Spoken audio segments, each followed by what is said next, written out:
Democratic Republic of Congo.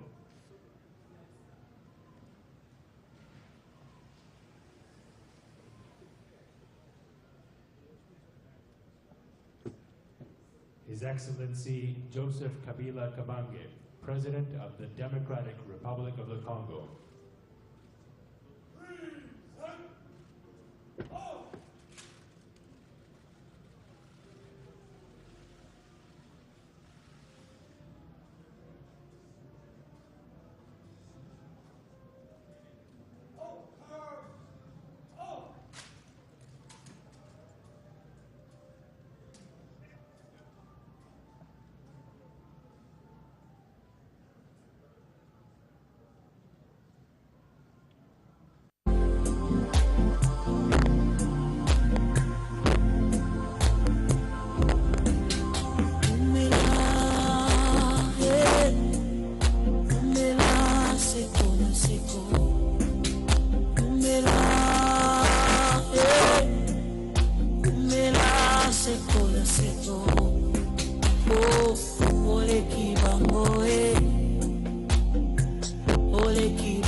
Bonjour, welcome sur Welcome TV. Nous sommes en direct sur la télévision ici en Angleterre.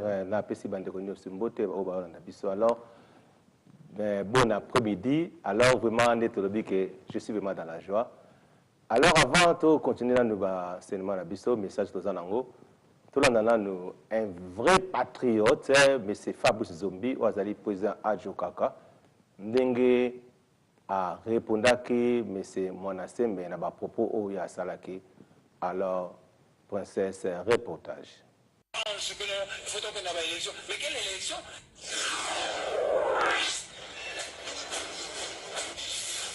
À l'écoute, exprimez-vous en toute liberté. Quand Simon Kimbangu, vous pouvez Mwanasembe un contraire, n'a pas sur Alobaki.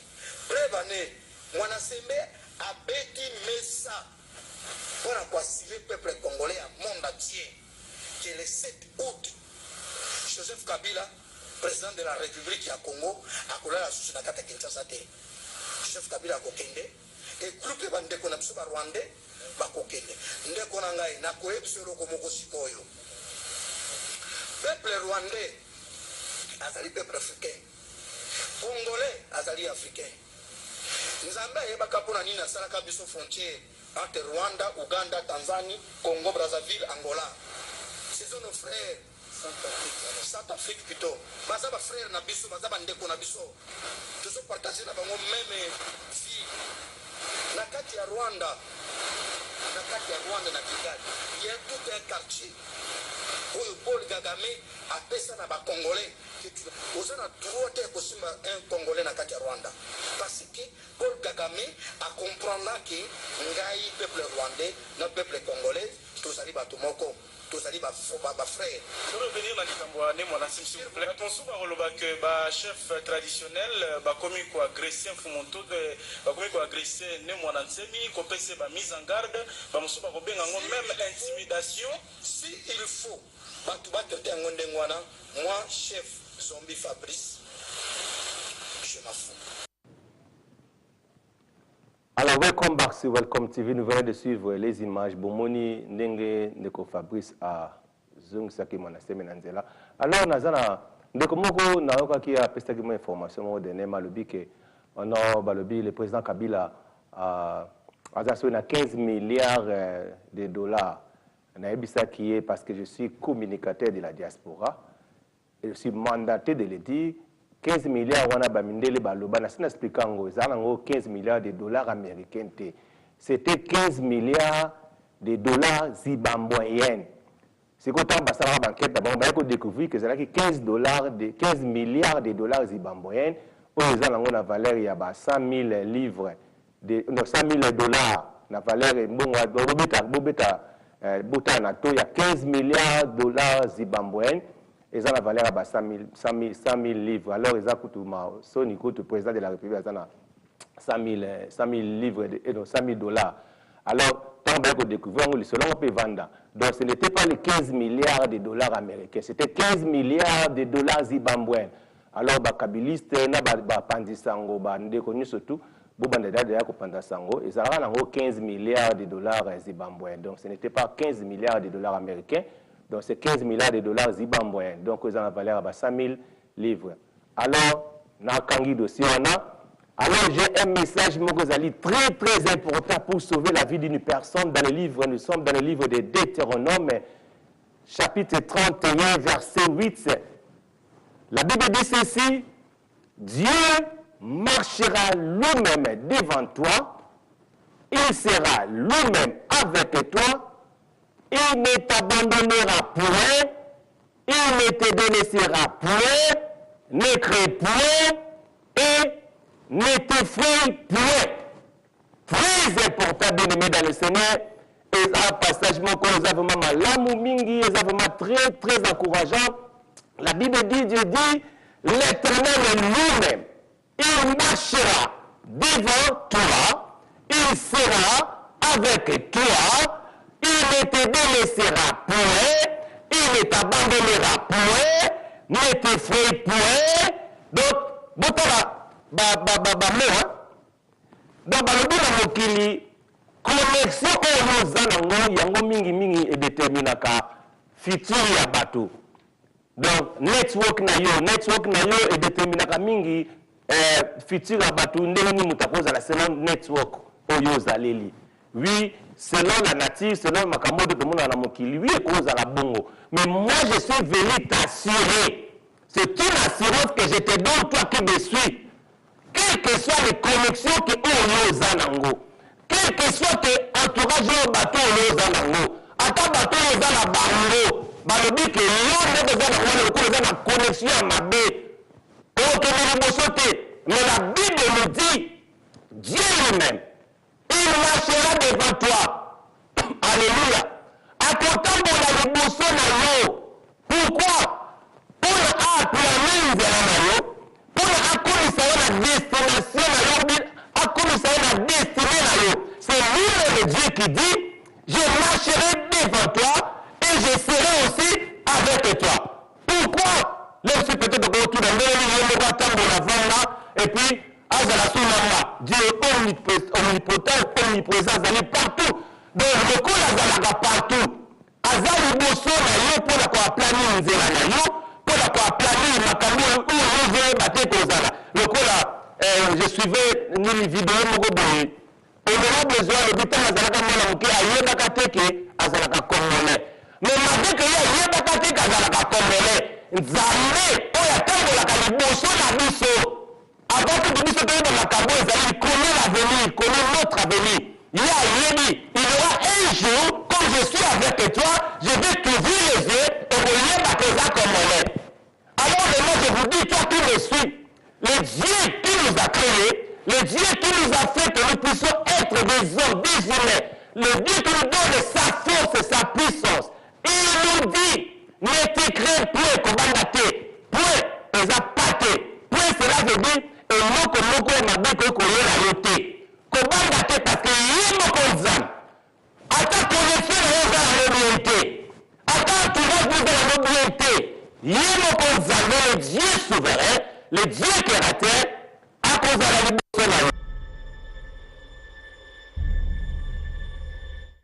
At Leica Mobile, we do things your way. Buy a new SIM with our UK online.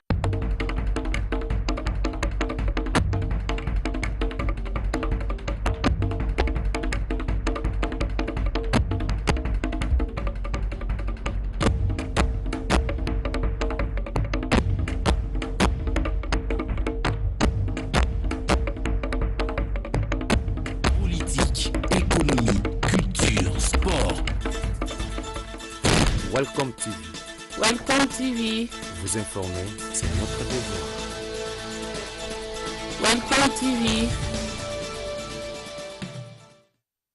Mbote ya bande ko bana magazine tam info ya mokona lobo ko pona ke nga Hervé Motayi mofumpe ina saka toujours na plaisir ya ko présenter yango pona bino tika kimia e umela na mabota na bino to fongola édition mokona lobo pona ko bino ke réunion tripartite o esinga ki esalima esi e bandaki kuna na kananga na Kasai Central kasi ya koka moza ke président ya Sensa Joseph Olengankoi azana yete tomituna ake wapi amonité pour la nini bozo détail na commentaire oya Daouda Ekuchu asali pour na bino okutani oyo esengelaki esalama entre Seni Sensa na gouvernement ya République démocratique du Congo pona likambo etali bongo évaluation ya mapona mikasi ya kokamwa ezali kaka que président ya Sensa mwana mboka Joseph Olengankoi aboyi bongo ko répondre na bokutani yango oyo esengelaki esalama kuna na Kananga na Kasai Central.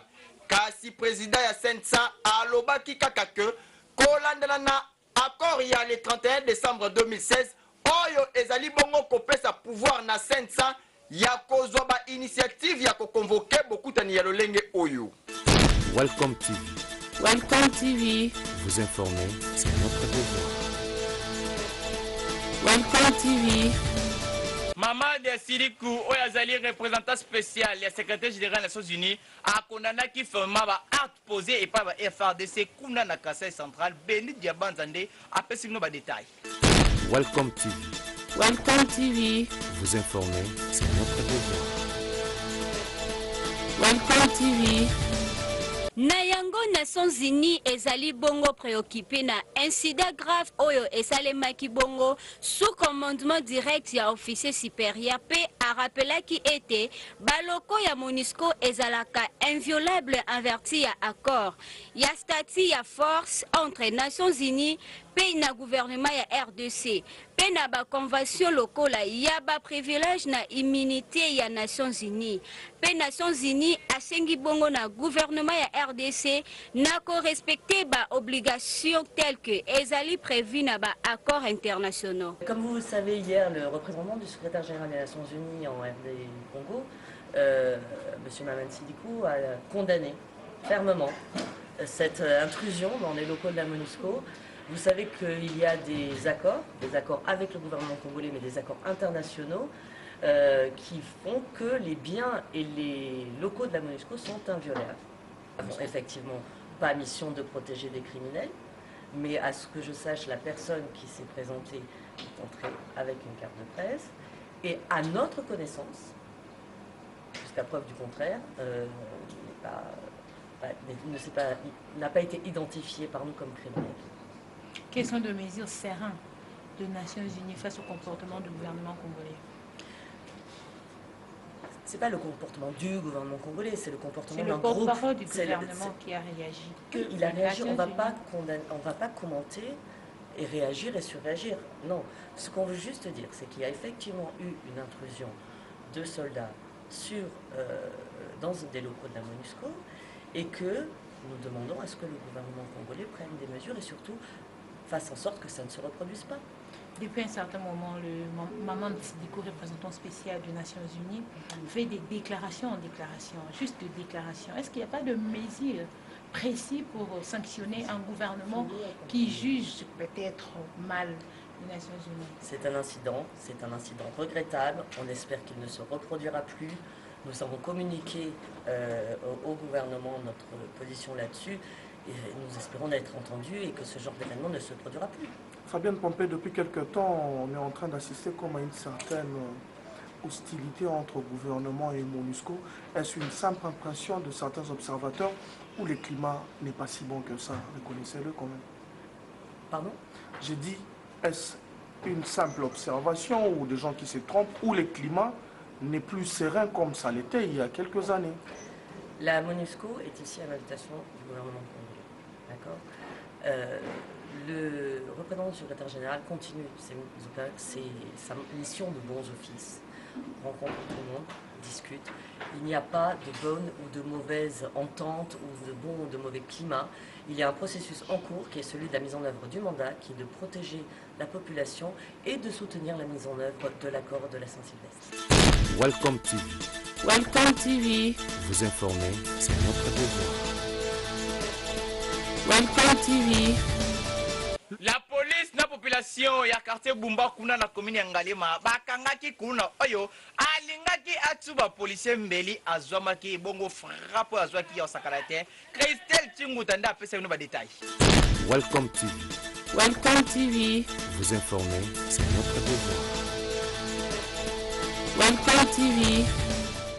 komela biloko ya makasi pona kotia kuit na dose moko ya likolo ezali mabe makasi pe ba conséquences ezali ebele. Preuve yango oyo mwana mobali oyo bozali komona selon ba information oyo tozaki sur place epai ya population na batema oyo bamonaki l'événement balobi mwana mobali oyo amelaki biloko ya makasi neti diamba agene annexe epesi ye posa ya kosala mobulu azwambeli oyo kobanda epa na bango tina susiat oyo ezwami na quartier Bumba na commune ya Ngalema pona kotia policier oyo. Bon, la police oyo sa sécurité pour la biso ya go menacer bango te. La police a utile musika e ko longa ba criminel. Vraiment yebi je ko yebi to kanga ba criminel à cause de la police.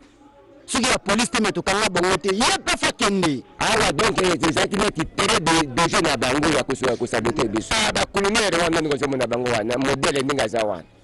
Alors na ndenge za boye commandant JPA a pouvoir na surtout donc c'est la ratissage. To bima tango to koma ba tata to koma ba mama ba vie bazachi na misala te. Tango bini bazo so atam su 20h 21h. Tam su 19h. Wala kutana mutabo ya kangira nti abamit. Welcome TV. Welcome TV.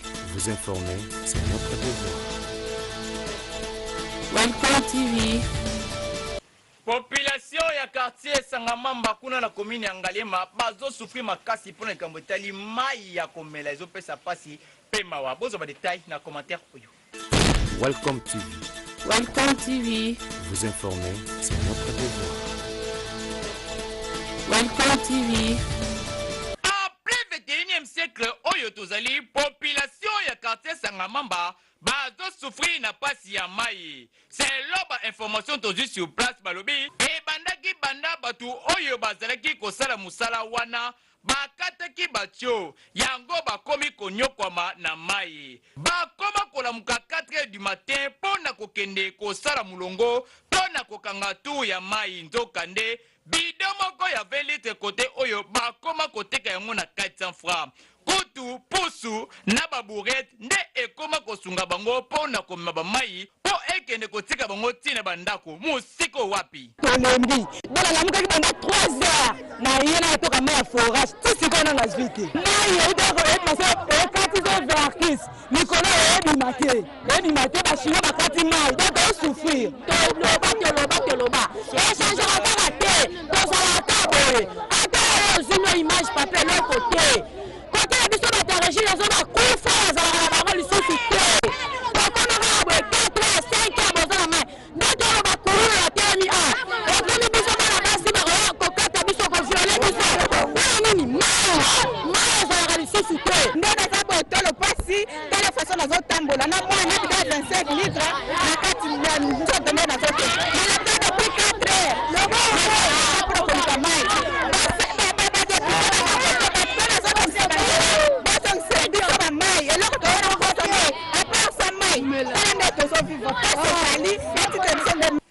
bakonzi ya régie de so ebongi na bino kotala likambo oyo koto ya quartier Sangamamba po bakomi kovivre kaka na mai oyo ya forage boye eza kitoko te toza na kati ya capitale Kinshasa.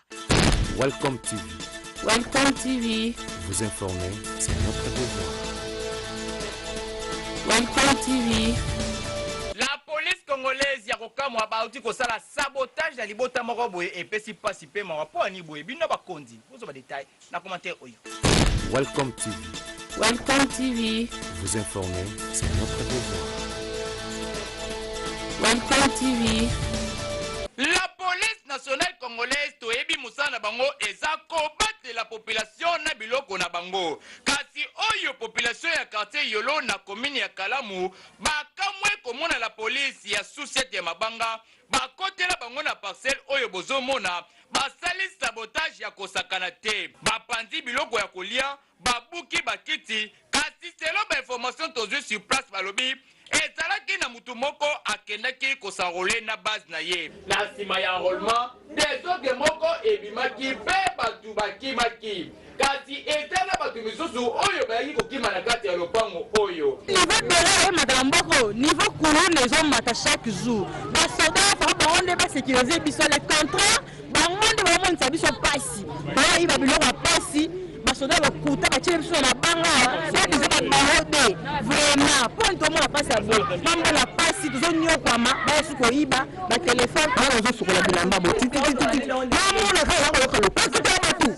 lokola kalasi gazi sabotage kobuka bandako batu juste ezani papa eza mawa tala biso tobimi soki apende ozokosala biloko mokili olata soki lelo esalika momoni basoda baye obiki yabango moko baye sabotage basoda mabanga bapolisier bapolisier boye eza kitoko te boye babieke mosala na bino esengaka discipline mpe boza kaka na role moko ya kojoue oyo ezali kobatela population na biloko na bango kasi ya kopanza biloko ya population ya kosala sabotage ya boye eza kitoko te wapi discipline na bino oke bino boza wana mpona kokengela mpe kobatela population kopanza boye kitoko te.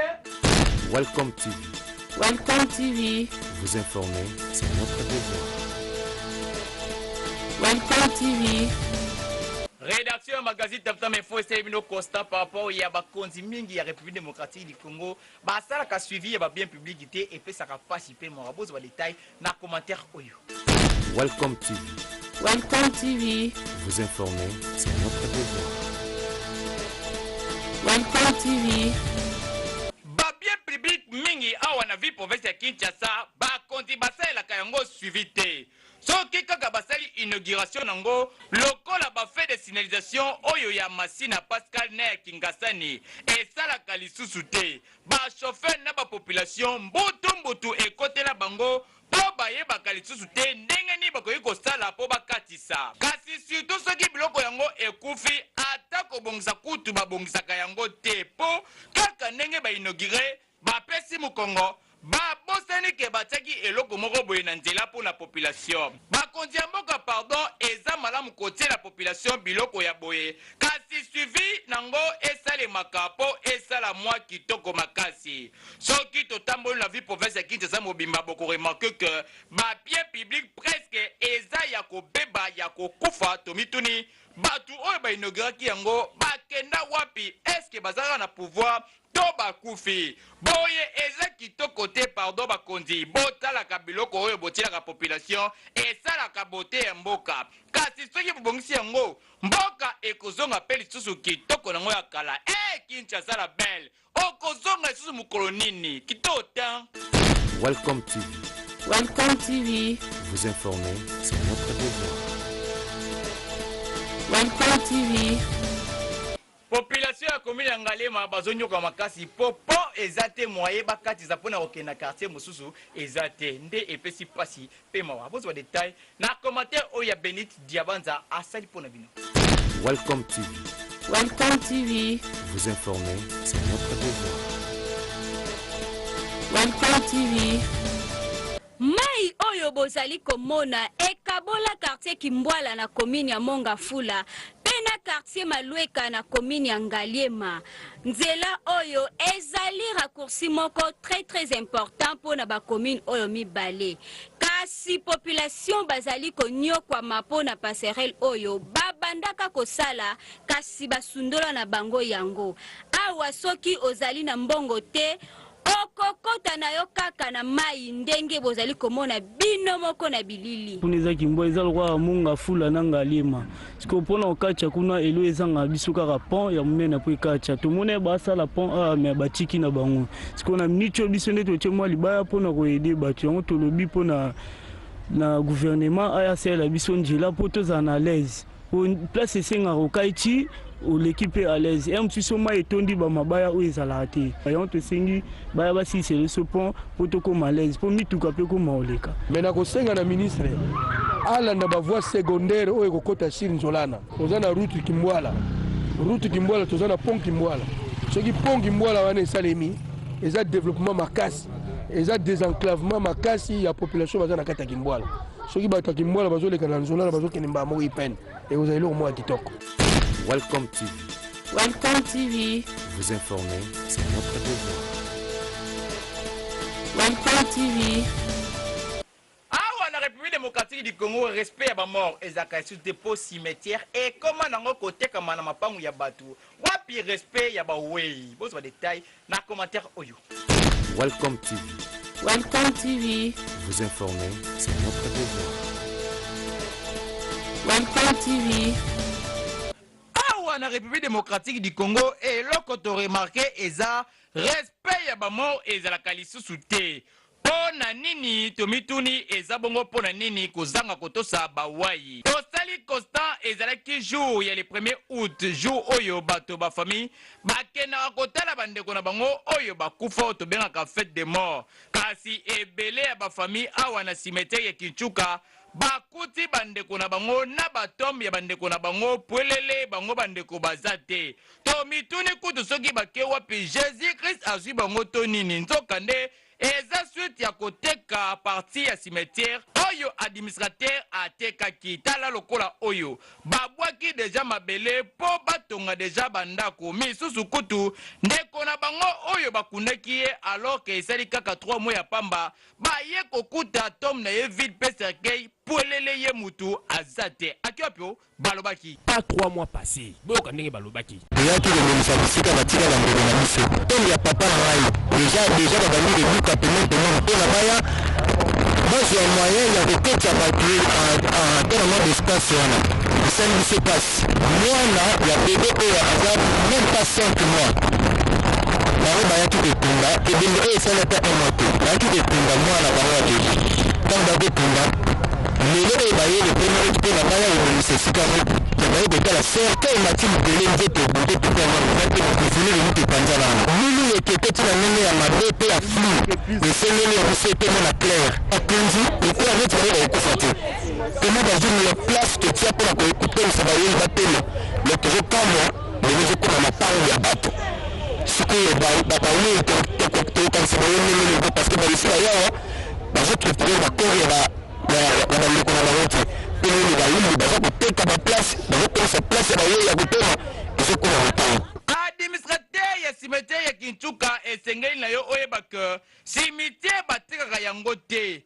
pamba te mibeko ya mboka na biso elobi cimetière bakoteka yango kaka après 50 kasi ya Kinchuka ekokisi ata nanu 50 te yo okomi deja koteka yango eza kitoko te tala sikoyo ndenge bafamille batelengani babeti batour ya imbécile mpona koluka ndeko na bango alimwe na kati ya tombo boye eza kitoko te. Welcome TV. Welcome TV. Vous informer, c'est notre devoir. Welcome TV. Population ya quartier Ngafani kuna na commune ya Silimba bazolila makasi po kalate quartier na bango ekolimo na ba érosion oyo ezosalima kuna ezobuka nde bandako wapi pozo ba détail na commentaire oyo. Welcome TV. Welcome TV. Vous informer, c'est notre devoir. Welcome TV. Érosion oyo bozali komona ezwami na quartier Ngafani na commune ya Selembao esali bamvula ebele bandako ekenda pe batu bakufa batu bakoma kolala na kobanga po bayebi te soki ekozala tour ya lopango ya nani banda kobelela solution ezwamaka kaka te na ngambu ya bakonzi na yango tosengi na gouvernement provincial baluka budget moko ya malamu po na kobundisa érosion oyo ndenge bazobundisa oyo ezwami na camping sino te ville ya Kinshasa nyonso ekosila na baérosion. Welcome TV. Welcome TV. Vous informer, c'est notre devoir. Welcome TV. Mitualité mapendano basesaki mobange na salongo kuna na marché Gambela ezaki kitoko wapi po bopeto ndelo ko ba balinga pe bapona bozo ba détail na commentaire oya Dauda Ikuchu asadi pona bino. Welcome TV. Welcome TV. Vous informer, c'est notre devoir. Welcome TV. Mitualité mapendano oyo ekambamaka na mama Mimi Kasoba basalaki mobange na salongo na marché Gambela na tronçon Éthiopie nde abetsaki mbunda. Environnement biso tozali kotika biloko na bakonzi na base bakonzi na bandeko bakonzi basomaka biloko kolia awa bokoriske totekela bino maladi alors po totekela bino maladi te po ede biso na baoutillage botalela biso eloko wanaki baoutillage biso moko tozwi charge ya salongo samedi prochain wana salongo tozwaka nde 500 francs biso moko tosomi bakongo toza kolue bapusu kasi soki na bokoyede biso mosala oyo ke malamu environnement na biso mpe ekozala malamu tozoretenir journal lelo mpona propriété ya mboka na biso nazosenga merci mingi liboso epa mama présidente na biso oyo aorganize makambo oyo mpona social ya biso nyonso peuple congolais congolais natuka na ana esengo mingi nde tozosala mosala oyo mpo mboka na biso salite eleki mingi salite eleki entre parenthèse nazoloba naoki nanu koloba mpona likambo ya salite oyo toza nango na kati ya mboka malgré bapesi biso bamoustiquaire imprégna mais salubrité eza tous les jours du jour au jour ebe imprégna na yango te moto ezosilisa biso malaria okota na kati ya ndako na kuta olali nda motongo etani okoya obali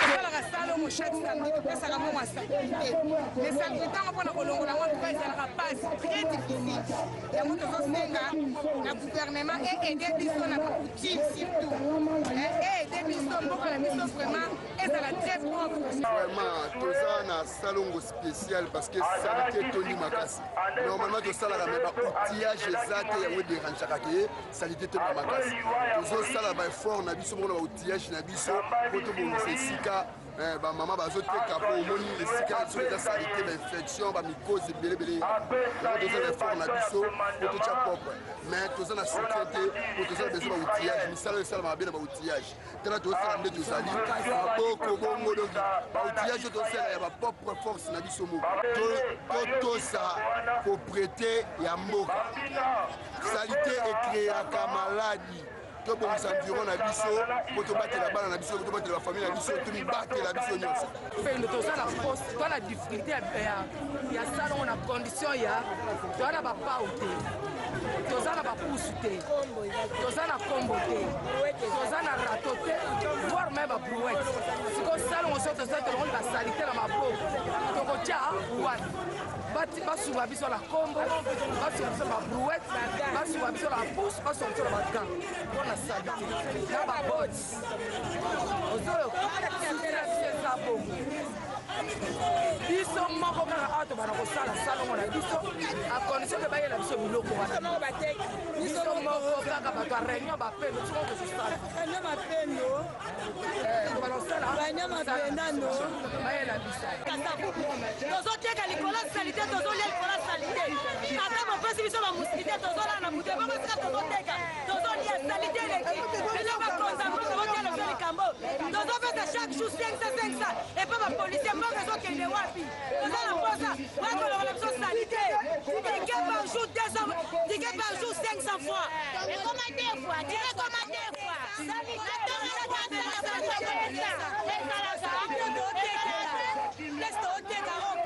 totekaka awa toyebeka Vamos makasi parce que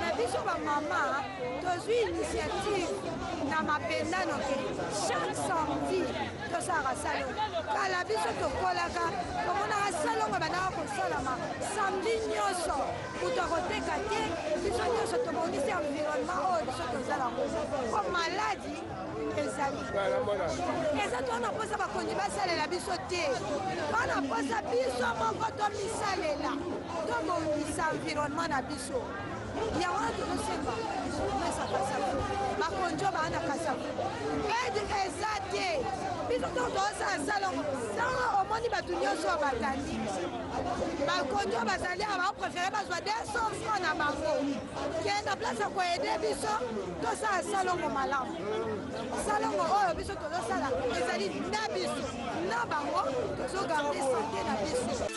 Welcome TV. Welcome TV. Vous informer, c'est notre devoir. Welcome TV. bavande ya bafourniture scolaire bazolela makasi koteka eza te na 2 jours ya pamba oyo etikali ya rentrée scolaire kasi vente ya malonga eza te bozwa badetail na commentaire oyo ya Welcome TV esali mpona bino. Welcome TV. Welcome TV. Vous informer, c'est notre devoir.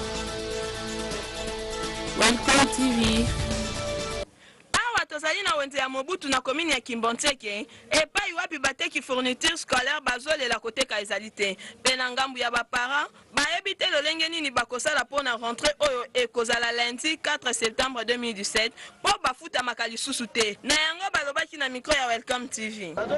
bazosala bien me nga natuni na ekole balobi ke uniforme moko ya likolo bazoteka 3500 naza na 4 bana sikoyo nakotanga classe siko na 4 wana bauniforme ya 3500 kosala ndenge eza cher me kutuke bakitama ata na 1500 mpo naza na 4 enfant bakotanga na 4 ya classe wana po bango bajelinga yango 3500 eza mpenza na moyen place wana te me badimine bakitisa yango iloka na senginge bakitisa 1500 bapasi tozokoka te ti lelo bana baozoka lekata me tozina solution te donc biloko uniforme kutu na koloba te tuka tosomaka tisi na balade isabele yoko 1m4 ya uniforme likolo 1m17 donc tozokoka te keti koloba te bakaye koloba te bakaye tosokoka na 2008 me bakaye komi 4500 donc tozokoka te papa pasi tokolisa bana classe te depuis tosala nde bakitisa donc moyen eza te papa rentrée scolaire pasi na pasi bafuti baparent te biso tozoteka te bana sikoyo bakozonga classe ndenge nini bana bobandi par rapport bane oyo eleki oyo nde eza pasi na pasi eza suka oyo eza lifelo moto ezopela tozozika toyebi te soki ndeni tokoki kosala marché vraiment amitu eza mwa lent par rapport ya bana antérieure du fait que moi situation badola komata na komata donc bapara mpena bazosa sortir te mpona kosomela bana bango biloko ya rentré technique ya kosala bauniforme na kati ya ekole baparent bakende kosoma na ekole style wana eza malamu te parce que biso bato tozosala mosala tokolia nini bana oyo ya biso sikoyo ntango bakosenga minerval kuna tokofuta nini ntango bango bazoteka bilamba wana na kati ya uniforme donc il faut kosala mpe baanalyse otala baparent biso oyo kaka ntango tokotinda mwana na ekole olie natongela ye bilamba awa esika na osala mpo nazwa mbongo awa akende kofuta mpe uniforme kuna en même temps na minerval na ozolaka kaka bino moko bolandi lolenge nini baparent mpe bateki fourniture scolaire balelaki na mikro ya Welcome TV. Welcome TV. Welcome TV. Vous informer, c'est notre devoir. Welcome TV. ekomi ntango oyo tolobaka te banani nde mwana mayele yango tolobaka tout le temps ozalaka na yo zoba te oza mpe kizengi te kasi mbutu kaka nde ekotelako na motu na question moko ya moke kulami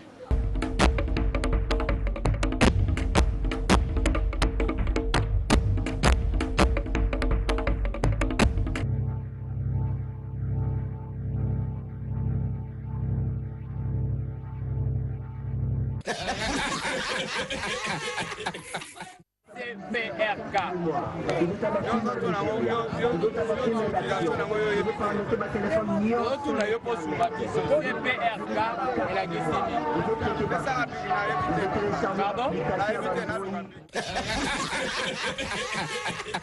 Papa, on comprend la signification, il y a CPRK. CPRK et la moulaï, la moukoussé, pardon. Donc la moulaï, CPRK et la Kissini. CPRK. Centre pénitentiaire de rééducation des manquants. Pardon? Centre pénitentiaire de rééducation des manquants. CPRK, la moukoussé. CPRK, la moulaï et la Kissini. CPRK et la Kissini, centre de rééducation. Pénitiaire.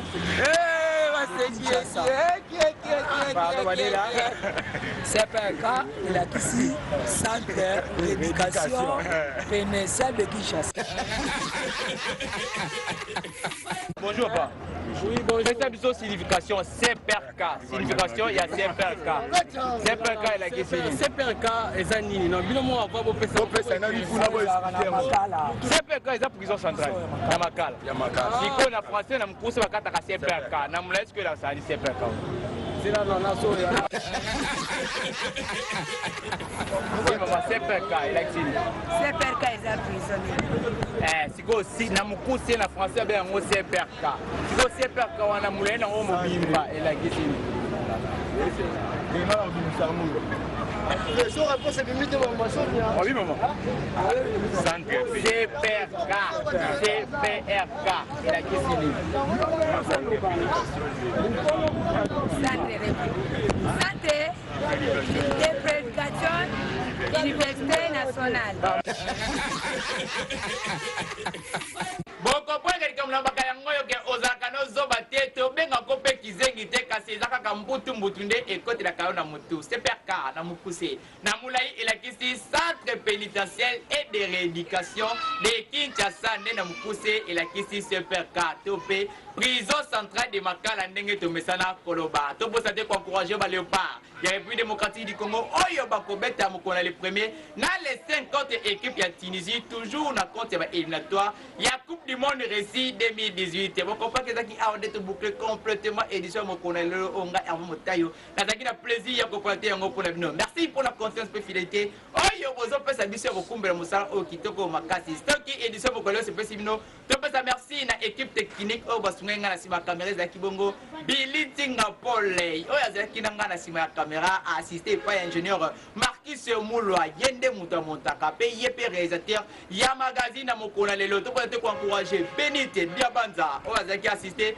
et pa ya Daouda Ekuju pona édition mokona lelo Christelle Chimutande asunga biso na son to boza pete ko pesa merci na yemoko bordine mianda kanya to muninga ya tango ye azali bako ya kolanda biso soki alandi biso te problème ezwaka ye makasi ya santé ya kosakana te les boss bienvenue mes salaires oyo apesa biso toujours confiance et courage ya kokumbela mosala kitoko makasi bapo de fleur balukumu ebelebele epa na odg biso tokowumela na yo mpe toke mosika na yo makasi mpo toza nelaka boss ya nzambe